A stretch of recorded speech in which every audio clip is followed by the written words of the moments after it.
The old hands in Raventon used to claim the Kanowick River remembered everything that had ever passed through its currents. Every branch, every boot, every body. They said it stored those memories low in the dark hollows beneath the rapids. And every so often, if conditions were just right, it would reveal exactly what it held on to. Most of us younger fellows brushed off that kind of talk. In 1919, we were there for the spring run, for steady pay, and for the thrill of riding timber over rushing waters. We hadn't come for ghost tales. But before I get to what we witnessed that April along the East Fork, make sure you leave a like and tell me where you're watching from. Thanks. I was 23 that season, strong enough to swing a cant hook from dawn to dusk, and foolish enough to believe that strength alone made me untouchable. I'd come up from Hallbridge after the war, wanting work that didn't require much thought. Logging suited me fine. You showed up when the ice let go, you moved timber down to the mills, you collected your pay when the final log reached the boom. Simple work for men who didn't hesitate to get soaked, chilled, or sometimes killed. The East Fork operation that season was overseen by the Frontier Timber Company, working from a camp near Carrow Ridge Dam. There were 42 of us in the outfit, mostly local boys with a few Quebec men who drifted down after their own runs finished. I bunked in a wall tent with 5 others, all newcomers to that stretch of river. The canvas leaked where time had thinned it, and on wet nights we'd wake with cold drops hitting our faces. But the daily wage was $2 plus board, which counted as decent money then. My tent mates were a mixed crew. There was Brannon, a red-cheeked Irishman from Northport, who'd worked the Larimac run since he was 15. Next to him slept a French-Canadian named Marceau, who knew maybe 10 words of English, yet could read moving water better than anyone I'd seen. Young Elias Horner had traveled up from Hallbridge with me, barely 18, hoping to impress some girl back home. The Vanner brothers, Joel and Martin, stayed near the flap. They were quiet men who'd lost a younger brother to the river 2 years earlier. Our river boss was a Swede named Hallgren, shaped like a barrel with arms thick as boom timbers. He'd been working river drives since the 1890s and carried the scars to back it up. Sharp blue eyes that missed nothing and a voice strong enough to roll over spring rapids. He ran a strict but fair line. If you did your part and kept out of trouble, Hallgren left you be. If you slacked or put another man at risk, you'd be walking back to town before nightfall. The camp itself was rough, typical of logging outfits. Besides our sleeping tents, there was a big cook tent where old Sherman, a grizzled veteran from Marrow County, served beans, salt pork, biscuits, and coffee dark enough to float a horseshoe. The supply tent held tools and gear. A smaller tent served as Hallgren's office and bunk. The whole setup could be torn down and moved within half a day whenever the logs forced us downstream.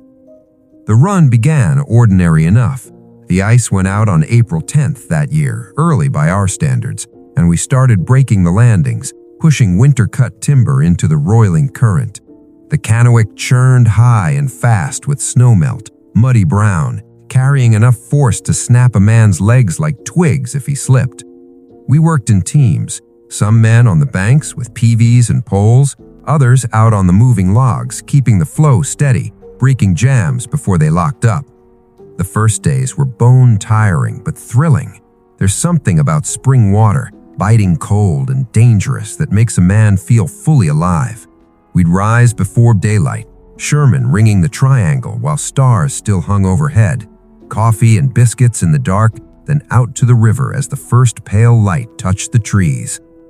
The logs rolled past in an endless rush, spinning and knocking together as they drifted toward the mills 50 miles below. I learned fast that river driving depended as much on reading the water as handling the timber. Every bend of the river carried its own mood. The calm pools that looked harmless could hold undertows waiting to drag you under. The foaming white water that seemed deadly might hide safe channels if you knew how to find them.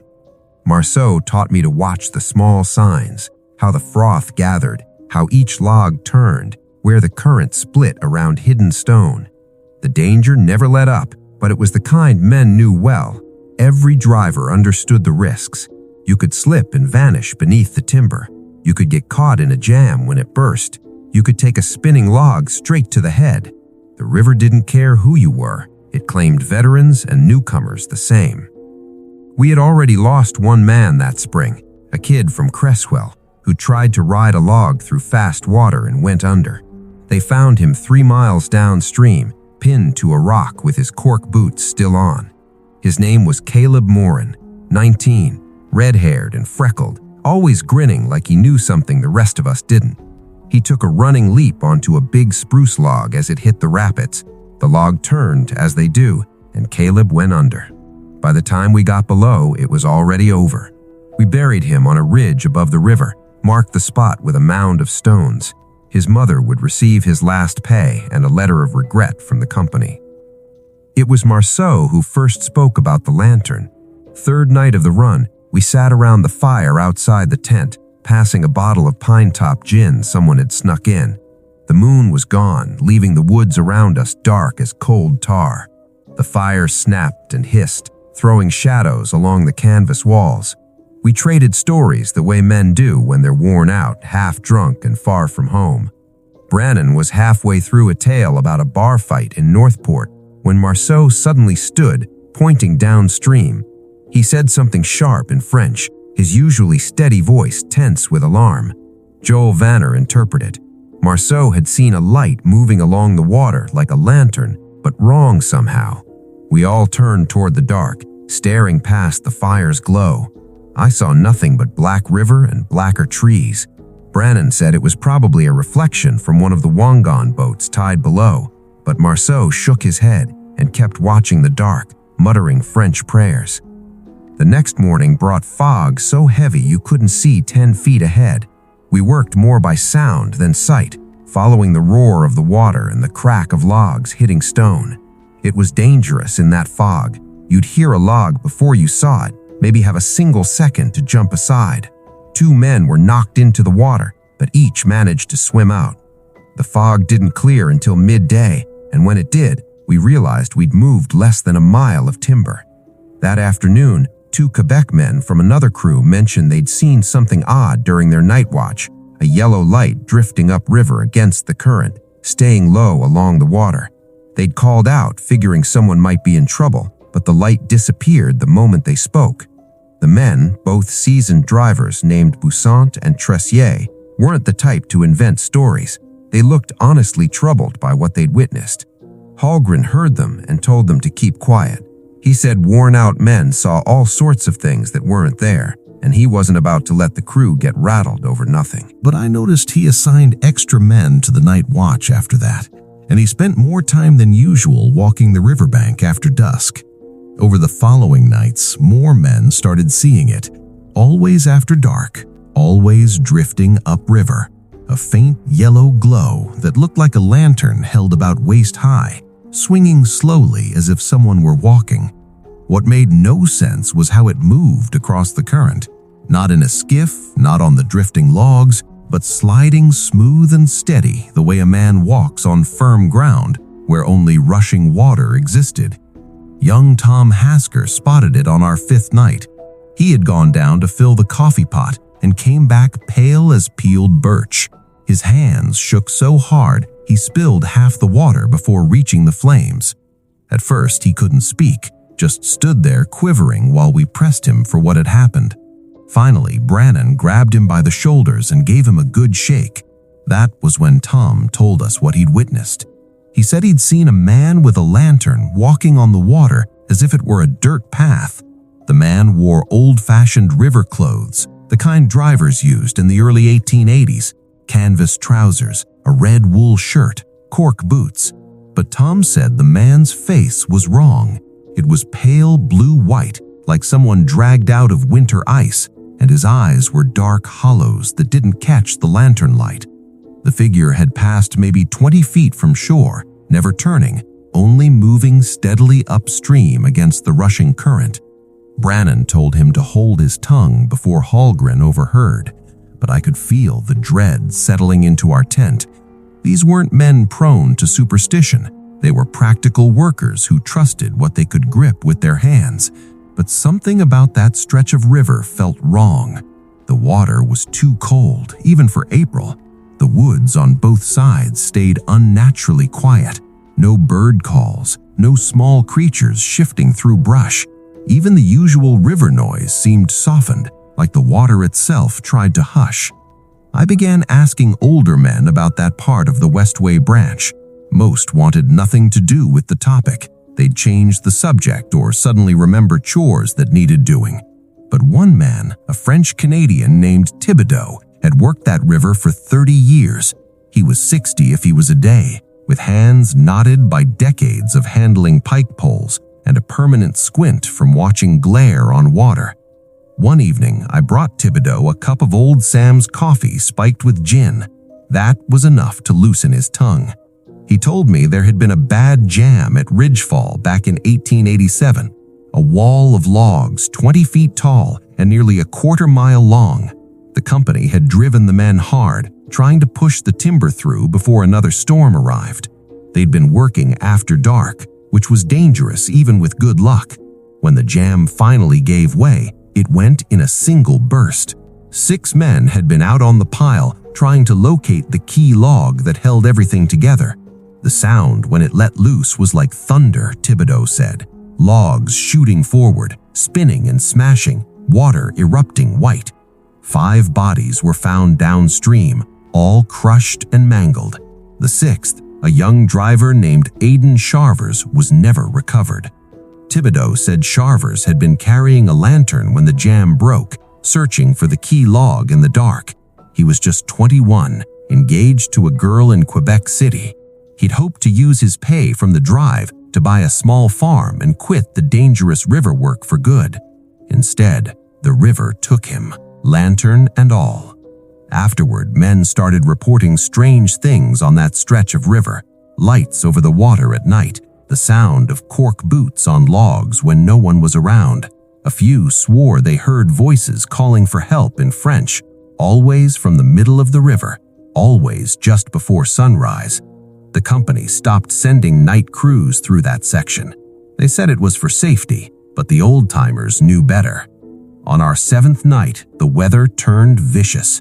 Cold rain came in sideways, driven by a north wind that sliced through our wool coats like they were nothing but thin cotton.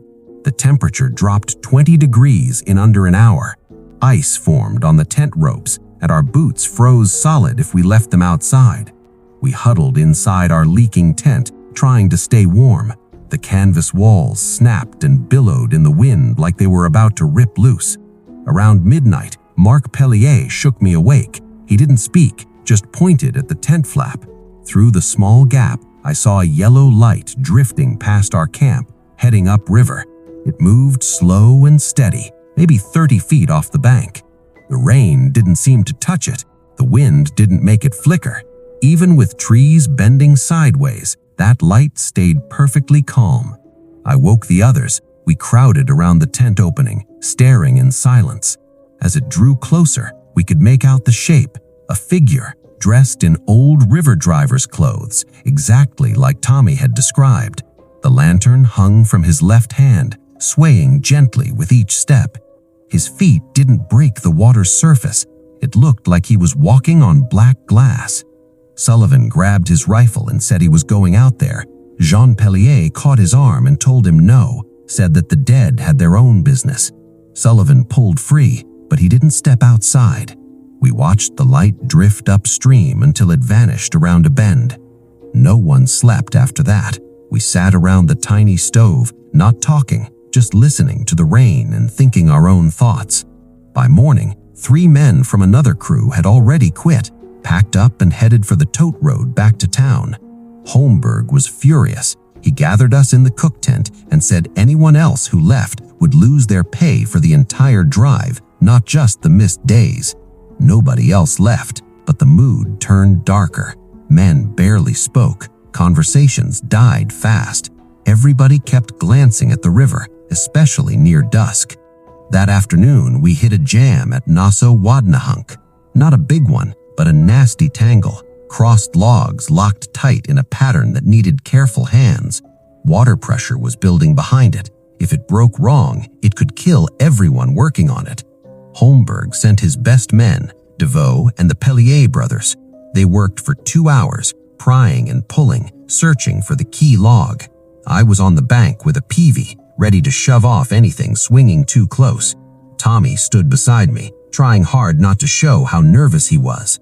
The jam creaked and groaned as they worked. Water spurted through gaps. The whole mass shifted, held, shifted again. DeVoe was out in the middle, balanced on a massive pine log when he finally found what he was looking for. He shouted a warning, jammed his peavey under a crosslog, and heaved. The jam shuddered, held for a heartbeat, then began to break. Men scrambled for safety as tons of timber started moving. That's when we saw him, standing right in the center of the breaking jam, a man in old river driver's clothes, red shirt, canvas pants, cork boots. But Tom said the man's face was wrong. It was pale blue-white, like someone dragged out of winter ice, and his eyes were dark hollows that didn't catch the lantern light. The figure had passed maybe 20 feet from shore, never turning, only moving steadily upstream against the rushing current. The logs shattered around him, spinning and crashing through the space he stood in, without ever touching him. Every man on that river saw him, 42 witnesses to something that shouldn't exist. The figure stood there for maybe 10 seconds, mouth moving in silent shouts, the lantern swaying slightly. His eyes were black holes set into that pale face, and riverweed hung from his shoulders like a tattered cape. Then he turned and walked across the churning logs and whitewater, moving upstream against the current. He didn't slip, he didn't rush. He walked with the steady, inevitable pace of a man on solid ground. He disappeared into the mist from the falls. No one moved for a long moment. Then Holberg broke the spell, yelling at us to get back to work, to watch the logs coming down. We obeyed, but our hearts weren't in it. That night, nobody spoke of what we had seen. We ate our beans and salt pork in silence and turned in early, but I doubt any man slept well. I lay awake listening to the river, wondering what else it remembered, what else it might show us. The Pellier brothers drew night watch. They were supposed to walk the banks, keep an eye on jams forming, keep the logs moving. Around 2 in the morning, Jean came running back to camp, screaming for Holberg. His brother Mark was gone. Jean was nearly incoherent, words tangled in French and English, tears streaming down his face. When we finally got the story from him, it chilled us worse than the April wind. Jean said they'd been walking the eastern bank when they saw the lantern again, moving upriver as always. But this time, Mark had called out to it in French, asking if it was Chartier, asking what it wanted. The light stopped. Then it turned and glided toward them, faster than before, moving over the water like it was flying. Jean said Mark had stood frozen as it approached. When it reached the bank, Jean saw the figure clearly. A young man, maybe 20, dark hair plastered to his head, clothes soaked and torn. Riverweed hung from his shoulders. His eyes were black holes in that blue-white face. Water dripped constantly from his clothes, but never emptied. The figure reached out with one pale hand toward Mark. Jean said his brother stepped forward as if in a trance, unable to stop himself. The spirit took Mark's hand and led him onto the river. Jean tried to grab him, but Mark shook him off with an unnatural strength, never taking his eyes off the drowned man. The two figures, Mark and the lantern carrier, walked out onto the water together. Mark didn't sink. He walked on the surface just like the spirit. They moved upstream together until darkness swallowed them. At first light, Holberg organized a search party. Every man who could be spared from the drive walked the banks, calling Mark's name. We combed 5 miles upstream, checking every eddy, every pool, every tangle of driftwood. No sign of Mark Pellier. No footprints, no torn clothing, no body. It was as if he had never existed. Jean teetered on the edge of madness, grief and guilt burning through him. He kept saying he should have held on tighter, should have done something more. He blamed himself for acknowledging the spirit, for calling out to it. DeVoe and some of the other Canadians tried to comfort him, but what could be said? How do you comfort a man whose brother walked away with a ghost? That afternoon, Holberg called off the drive, the first time in his 20 years as river boss that he'd stopped the drive before the logs reached the mills. He said the water was too dangerous, but we all knew the truth. No man wanted to work that river anymore. Not with Mark Pellier missing and that thing walking the water every night. The logs could rot for all we cared. We spent the rest of the day building a boom to hold the timber in place until a new crew could be brought in. It was quiet work. Men who usually sang or joked while they worked stayed silent. The only sounds were axes biting into wood and chains rattling as we strung the boom. Most of the men planned to leave at dawn, walk the tote road back to Millinoit, and catch the train south. The company would have been furious, but none of us cared. Some wages just aren't worth earning. That last night, I couldn't sleep. The tent felt too small, the air too close. I stepped outside and walked to the river's edge. The moon was still new, darkness complete, except for stars reflected in the black water. I stood there thinking of Mark Pellier, of the figure we'd all seen, of the stories Thibodeau had told.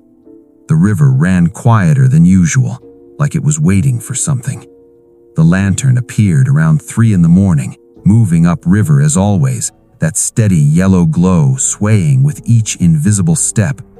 But this time, there were 2 lights. The second was dimmer, newer looking. As they came closer, I saw 2 figures walking side by side.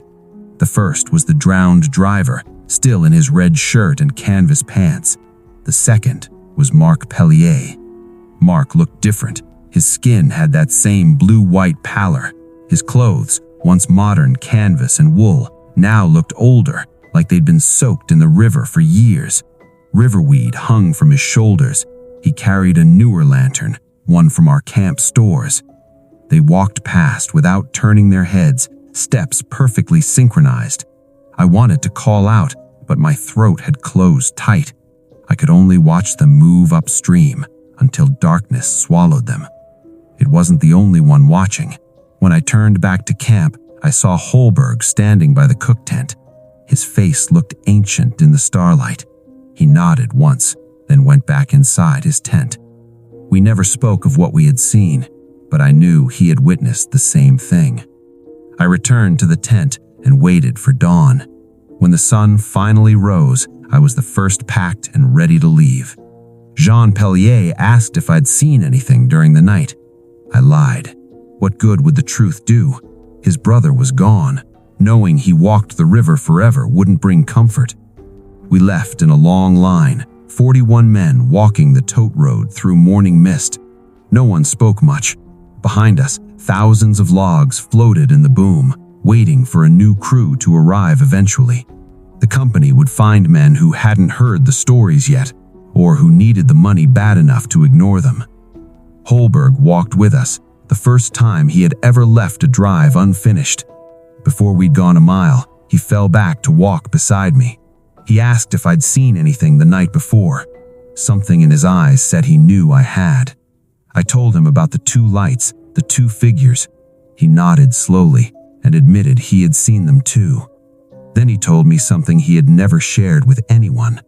In 1887, he had been a young driver working that same stretch of river. He had known Chartier, the man who disappeared in the jam.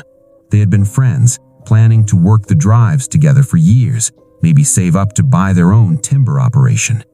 The night before Chartier vanished, he had told Holberg about a dream, about walking on water, carrying a light forever to guide lost souls home. Holberg had laughed and told him to lay off the gin. After Chartier vanished, Holberg had seen him once, 10 years later, walking the river with his lantern. Chartier had looked exactly the same as the day he disappeared. Young, drowned, eternal. Holberg had never returned to that stretch of river until this year. The company had offered him double wages to run the drive. He had thought 35 years was long enough for old ghosts to rest. He had been wrong. We reached Millinoit that evening, footsore and quiet. The men scattered quickly, some to the train station, some to the bars, all trying to put distance between themselves and what we had seen. I caught a train to Bangor that night, never went back to the river drives again. I found work in a shipyard instead, building boats that would sail far from the Penobscot and its memories. But the story doesn't end there. Jean Pellier wrote to me 6 months later. He had gone back to the river alone against all advice to see for himself. He wrote he had waited 3 nights before the lanterns appeared. 2 figures walking upriver, eternal in their march. Mark had looked at him once, Jean wrote, a brief turn of the head, a moment of recognition. Then both figures continued on their endless path. Jean called out, begged his brother to come back, but Mark kept walking, matching the older spirit step for step. Jean killed himself that winter, hanging in a boarding house in Bangor. The note he left said only, "The river remembers everything." I went to his funeral. Only a handful attended, some men from the drive, a priest, a woman who might have been a relative. We buried him in the Catholic cemetery on a hill overlooking the Penobscot. I sometimes wonder if his spirit found its way back to the river, walking with his brother now, carrying his own lantern through eternity. I heard later that Great Northern sent another crew to finish the drive. They got the logs to the mill, but 3 more men disappeared over the course of 2 weeks. After that, the company stopped running logs through that stretch entirely. They built a new road to truck the timber around it, more expensive but safer. The old-timers said you couldn't fight the river when it decided to keep something. I kept in touch with some of the men from that drive. Tommy Hutchkins became a minister down in Portland, claiming what he'd seen on the river convinced him there was more to this world than we could understand. Sullivan drank himself to death within 2 years. DeVoe returned to Quebec and never spoke of what happened, at least not to any English-speaking man. Thibodeau worked rivers for another 5 years, but never the Penobscot.